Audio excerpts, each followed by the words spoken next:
პროექტ საზოგადოებრივი პროკურატურის ფარგლებში ოჯახის ძალადობის თემაზე კონკურსი ჩატარდა. კონკურსის დაჯილდოვება პროფესიულ კოლეჯ ჰორიზონტში გაიმართა.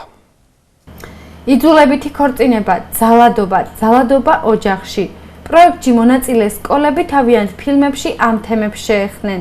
პროკურატურის მიერ ორგანიზებულ კონკურსში მონაწილეობას გურიის სამივე რაიონის სკოლები იღებდნენ. პროექტში 3 გამარჯვებული სკოლის ნამუშევარი სპეციალურმა ჟიურიმ გამოავლინა, რომელიც პროკურატურის წარმომადგენლებისგან და ადგილობრივი რესურს ცენტრების ხელმძღვანელებისგან შედგებოდა. წყალწმინდის, დაბა ნასაკირალის და გუთურის საჯარო სკოლები კონკურსის გამარჯვებულები გახდნენ. გამოვლინდა ჟიურის სიმპათია სოფელ საჭამიასერის საჯარო სკოლის მოსწავლეების ნამუშევარი. აღსანიშნავია, რომ გამარჯვებული ნამუშევარი პროექტის ფინალში მიიღებს მონაწილეობას.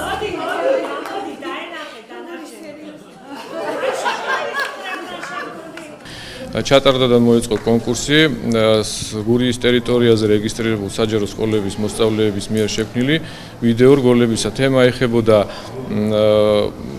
მოზარდი ოჯახური ძალადობის წინააღმდეგ. საკმაოდ საინტერესო ნამუშევრები იყო, ძალიან დიდი იყო აქტივობა.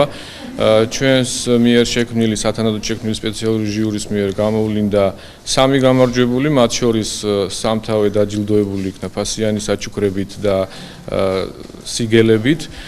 ხოლო რაც შეეხება პირველ ადგილზე გასულ გუთურის საჯარო სკოლას, ის გადავიდა ფინალურ ეტაპზე და შესაბამისად მონაწილეობას მიიღებს საქართველოს მასშტაბით ჩატარებულ იგივე კონკურსში და იმედია გაიმარჯვებენ. ჩვენი სკოლის მონაწილეები ასაკით იყო პატარა და გამარჯვებული, მათ შორის არის პირველ კლასელი. არ დაუზოგავს მაქსიმალური შესაძლებლობები გამოავლინა, ძალიან ნერვიულობდით, თუმცა პირველ ადგილს ველოდებოდით, ასე ვთქვათ. მაგრამ ნახოთ სამომავლოდ ფინალში ცოტა უფრო ალბათ სხვანაირი დაგვხვდება და მაგრამ მაინც ველით გამარჯვება.